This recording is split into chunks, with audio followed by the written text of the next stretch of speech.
Welcome everyone to this session. We're just going to give it a couple of minutes for more people to join before we go into it, so just bear with us.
Welcome everyone. We're just going to give it a couple of more minutes for everyone, more people to join this session before we go into it.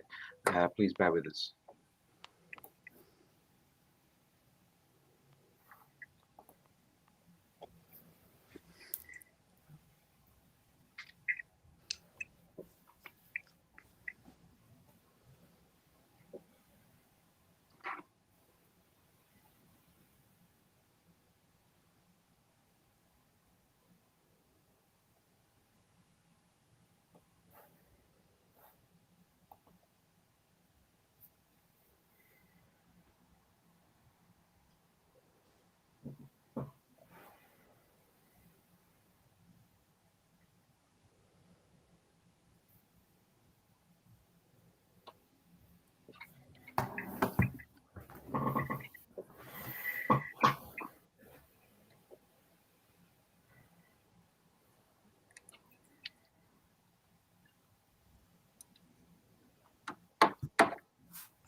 Welcome everyone. We're just going to give it another minute before we go into the questions. We're just waiting for a few more people to join.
Welcome everyone. This is the first of two sessions we'll be running. This session is focusing on men taking PrEP. We're going to be mirroring this session later in the year to centre the voices, needs and experiences of women.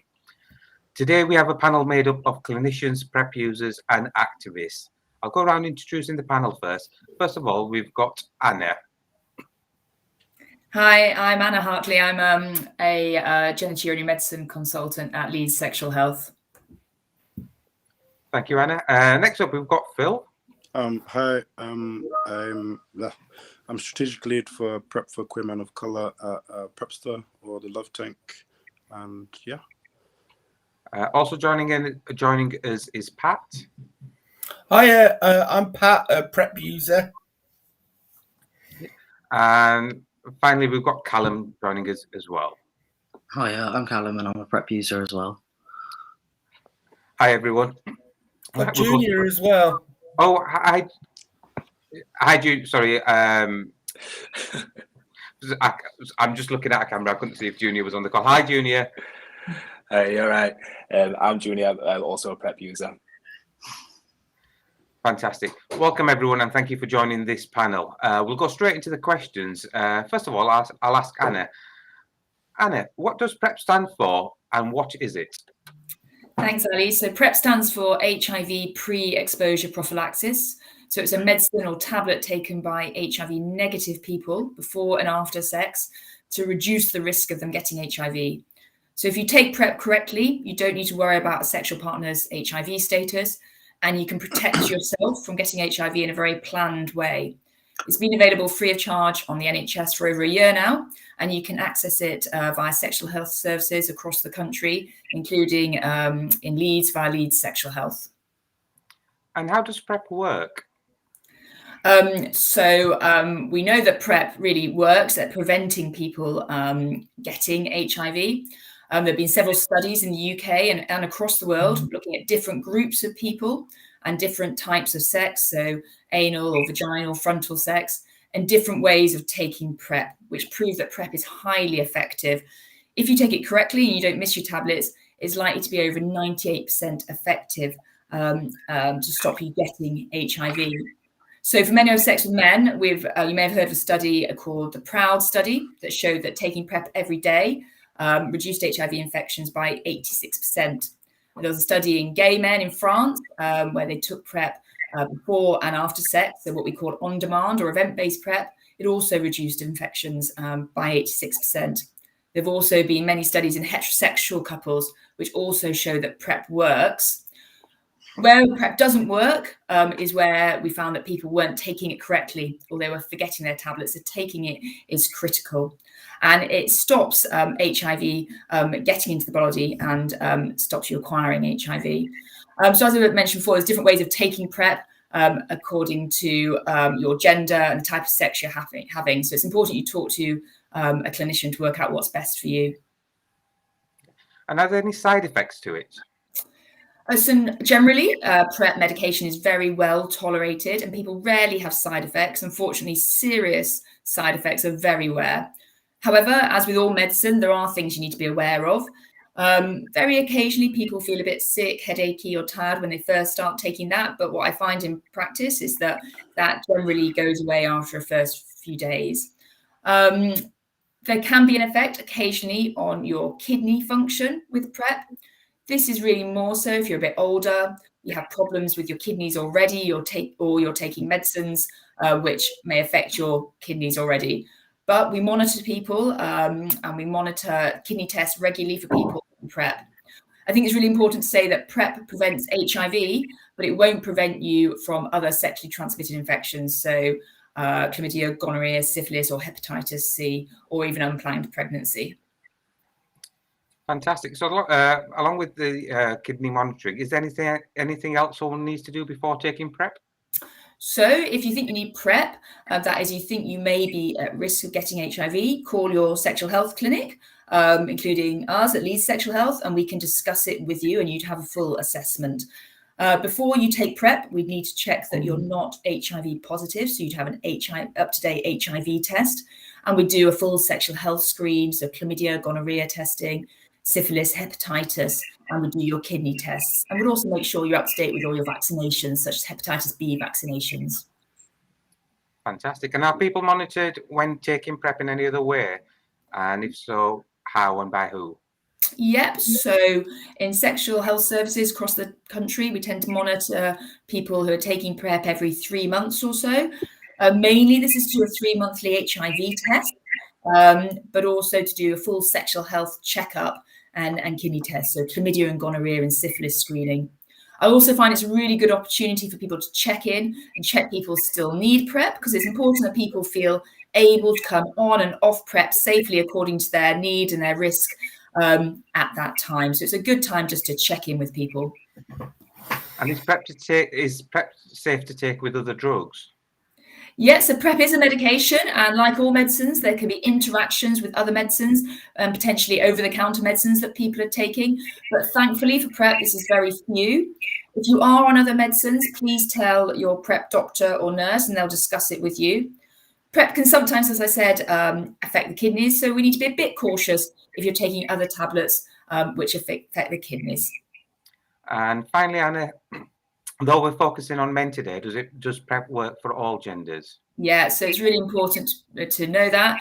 So PrEP works for all genders, so cis men, cis women, trans. There are different ways of taking it though, according to whether you're having anal sex, vaginal, frontal sex. And I mentioned some of these. So if you're having men who are having sex with men, if you're just having anal sex, you can take it daily, or what we call on demand. If you're heterosexual, or for trans people, we tend to recommend daily PrEP. But your clinician will discuss this in greater detail with you. Thank you so much, Anna. Moving on to Phil. Phil, you're a PrEP activist and user. As part of Prepster, you've campaigned for access to PrEP for everyone who needs it. Can you talk us through how access to PrEP has changed over time? So I forgot to mention in my intro that I'm a PrEP user as well. I think particularly in this country, it's been quite challenging. In America, they had access to PrEP since I think 2012, but then here I think people started campaigning for it around 2015, and people were buying it online, and then also prior to that. I mean, after that, there was the trial, which then went on for 3 years, and that was full. And then there was issues with people trying to access it, and especially issues in places like Manchester and stuff like that. So I think it's been really staggered and really delayed. It's only last year that we got full access to it. Yeah. And you said people were buying it online. Is it safe and legal to buy PrEP online? And do you have any tips for people? It is, but it's also I'd suggest getting it on NHS if you can, because I guess it has to be more normalized.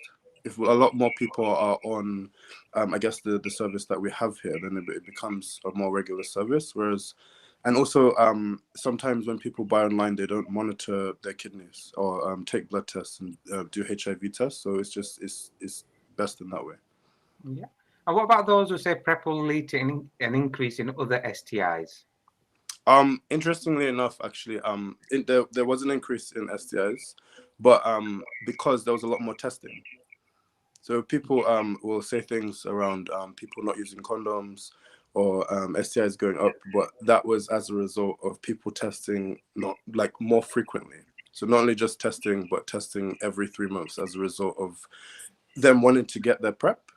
So if people are complaining about people are complaining about the rise of STIs, then it's just kind of silly. Yeah.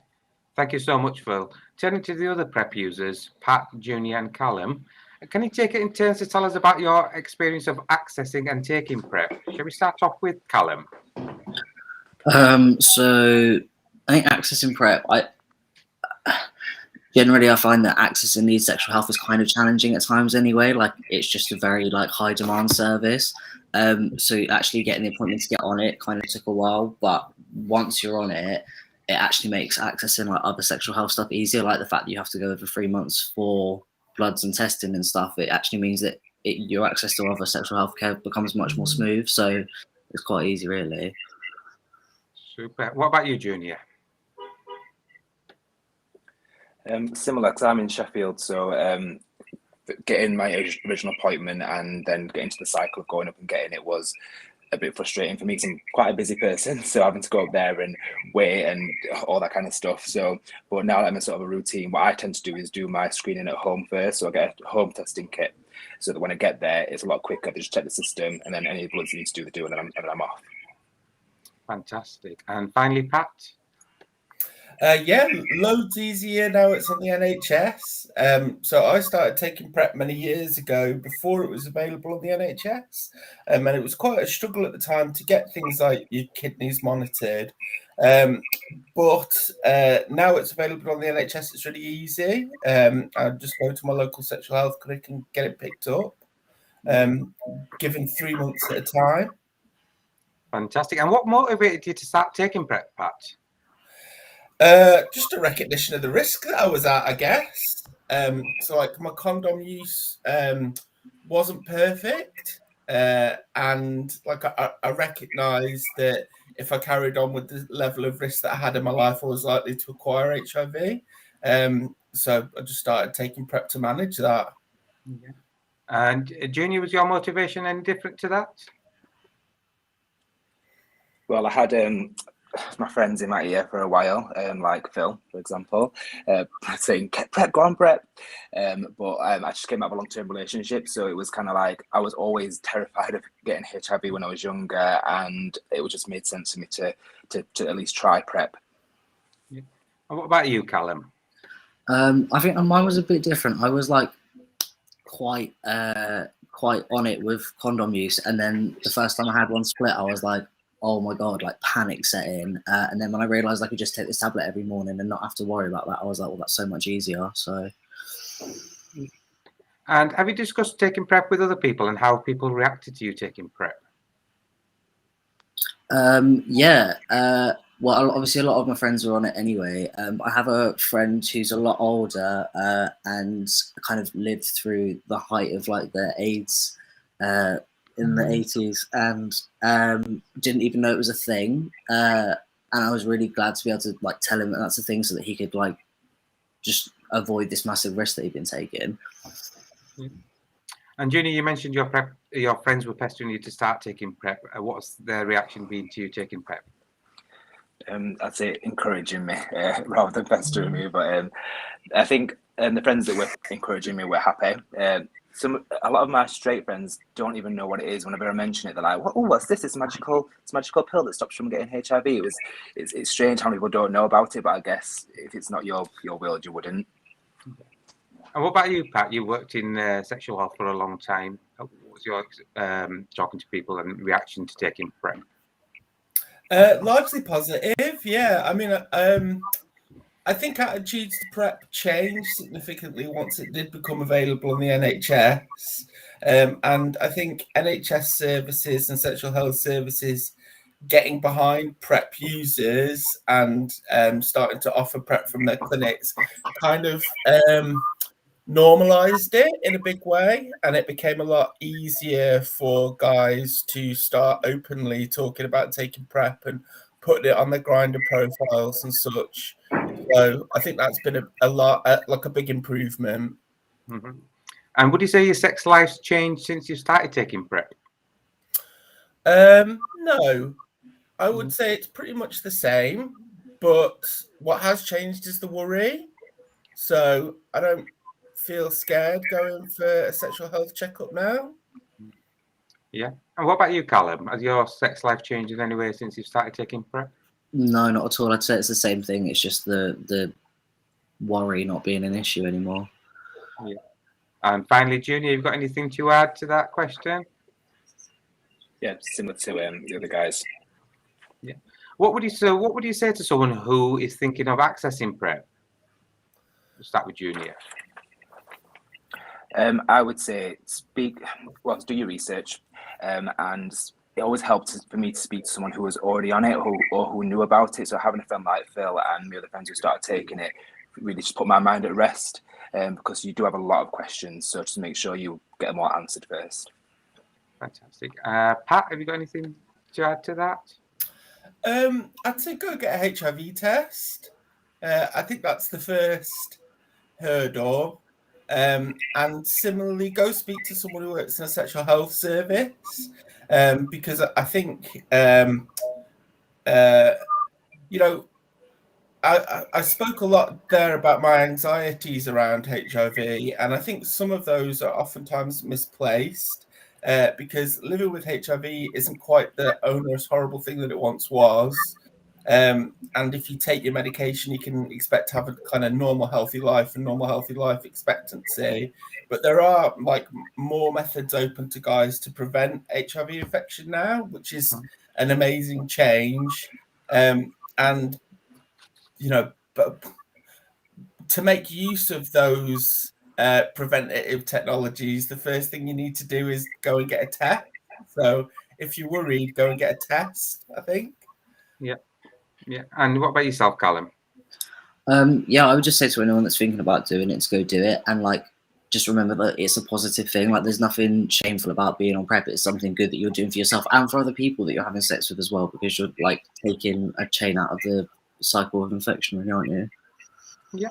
And the final question I'll ask to the whole panel: only 4% of people on PrEP are not gay or bi men. What can we do to change this? Should we start with Anna?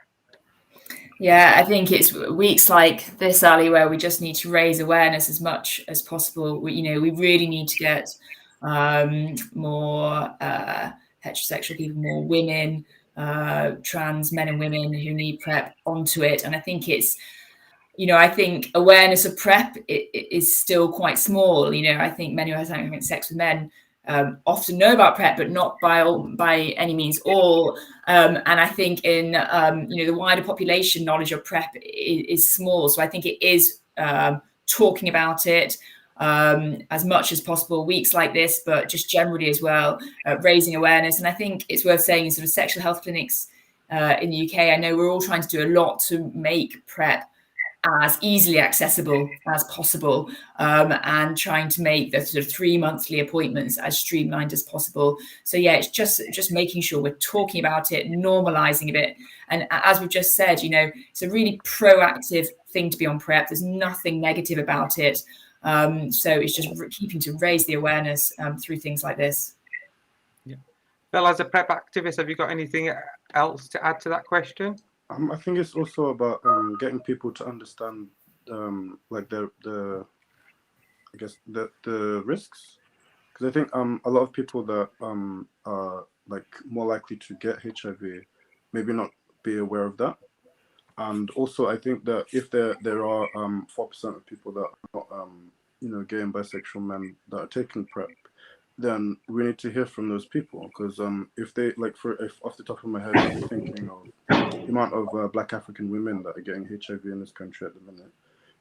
If there's Black African women in this country taking PrEP, then just having those people talk about their experiences might motivate other people that are like them to take it. Yeah, and that concludes our question and answer session for today. Hope anyone interested in taking PrEP that's answered some of the questions you may have. There's more information available on the PrEPSA website. You can also contact Yorkshire MESMAC. There's information on our website, so we can make referrals to the sexual health clinics. That just leaves me to thank our panel, Anna, Phil, Pat, Junior and Callum. And if you've got any questions, please look at either the PrEPSA website or the Yorkshire MESMAC one. Thank you, everyone. Thanks. Thank you. Bye. Thanks.